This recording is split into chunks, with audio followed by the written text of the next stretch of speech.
নমস্কার বন্ধুরা, নতুন রেসিপিতে আপনাদের স্বাগত। আজকে আমি আবার একটা নতুন রেসিপি নিয়ে এসেছি। আজকে আমি করে দেখাবো এই যে থানকুনি পাতা, সজনের ডাঁটা, আলু দিয়ে রুই মাছের পাতলা ঝোল।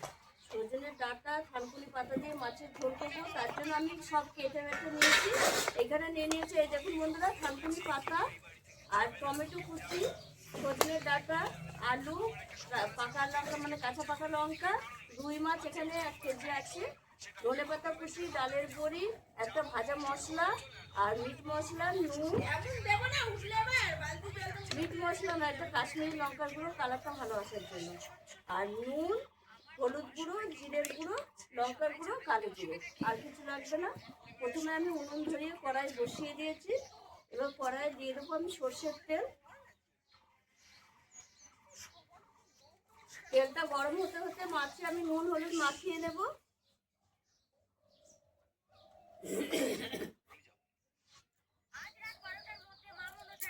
কি খেয়েছো তুমি আজকে মাসে? কি খেয়েছো আজকে? মাছের ডিমও হয়ে যায়। এবার আমি তেল গরম হয়ে গেছে, এবার মাছটা ভেজে নেবো। কত লেবু নিয়েছো? কিসের লেবু? বলছি প্রথমে যে ছিলাম হয়ে গেছে না বয়সটা, তো বয়স হয়ে গেছে।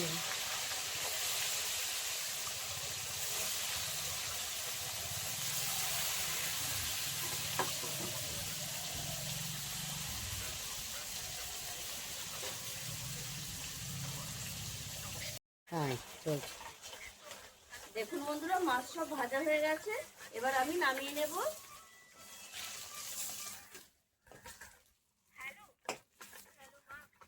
এই তেলে আমি আরেকটু তেল দিয়ে দেবো। পাগুলো খোলা খোলা লাগবে না, এই বসেছি বলে আর করে না। ফোড়নে দিয়ে দেবো কালো জিরে। এই যে বসেছি, আঙুলগুলো বসেছি। ভগবানও চায় না তুমি বসো মাসে। আলু ডাঁটা ভগবানও চায় না তুমি বসো। একটু ভেজে একবারে জল দিয়ে বসিয়ে দেবো। এখন মশলা দেবো না।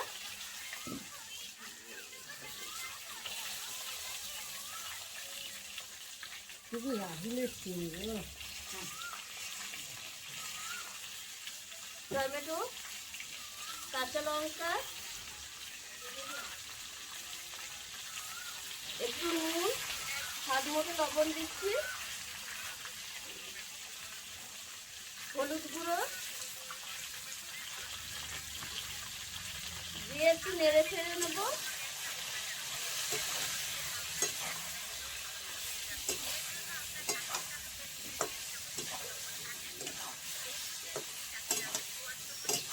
বেশি ভাজবো না, হালকা করে ভাজবো, একদম হালকা পাতলা ঝোল করবো। এবার আমি জল দিয়ে দেবো।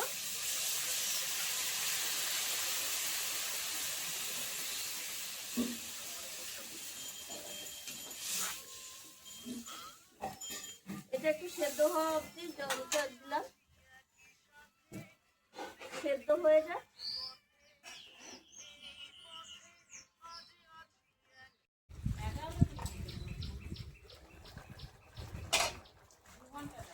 এই দেখুন বন্ধুরা, আলু ডাঁটা সেদ্ধ হয়ে গেছে।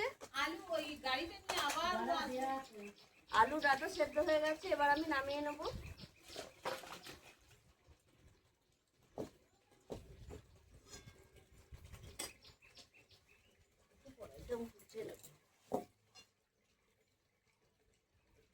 এর মধ্যে আমি একটু তেল দিয়ে বড়িটা ভেজে নেব।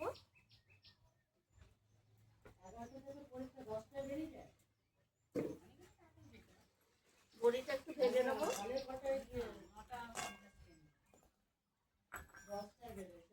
আর এইগুলো একদম ঘরের তৈরি বড়ি, খেতে খুব স্বাদ লাগে।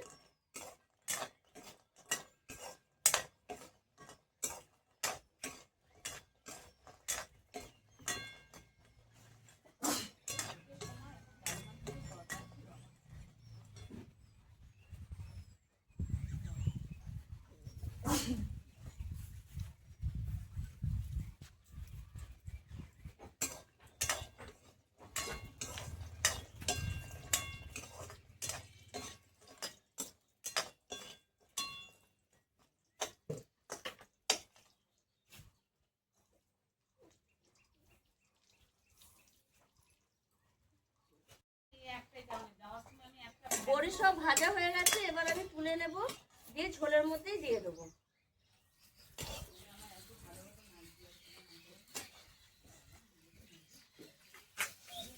এবার আমি এর মধ্যে দিয়ে দেবো একটু জিরে গুঁড়ো,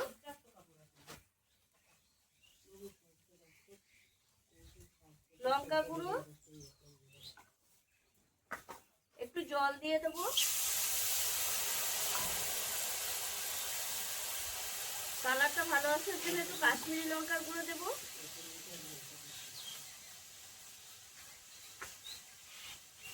থানকুনির পাতাটা একটু নেড়ে ছেড়ে নেবো এর সঙ্গে।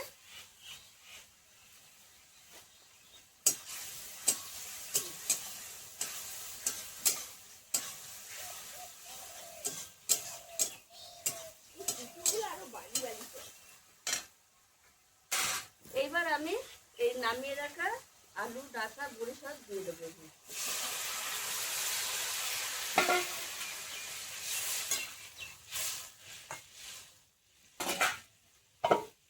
মাছগুলো সব দিয়ে দেবো। মাছের সঙ্গে ঝোল আলু ডাঁটা বড়ি 5 মিনিট ফুটবে, একটু ঢাকা দিয়ে দেবো।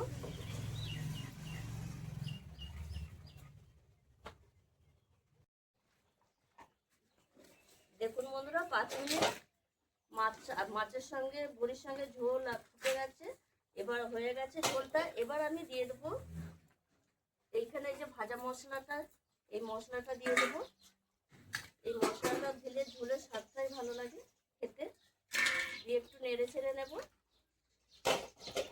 আর দিয়ে দেবো এই যে ধনেপাতা কুচি।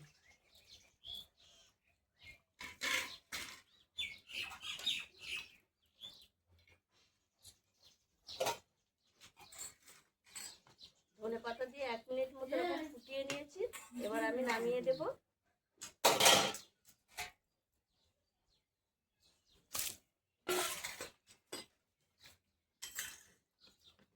হয়ে গেছে আমার থানকুনি পাতা সজনের ডাঁটা আলু বড়ি দিয়ে এই মাছের ঝোল। অসাধারণ লাগে এই সময় খেতে।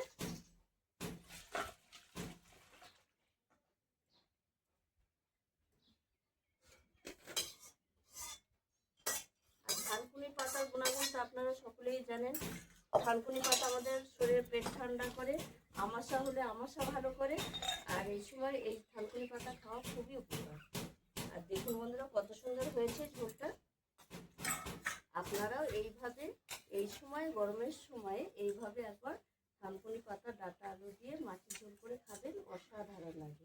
আর আমার এই ভিডিওটা যদি আপনাদের ভালো লেগে থাকে তাহলে লাইক করবেন, শেয়ার করবেন, সাবস্ক্রাইব করবেন। আবার দেখাবে আপনি ভিডিও চালু। এবার ওর কড়াইটা আসছে, হ্যাঁ ভিডিও চালু। এবারে লাল টেপো।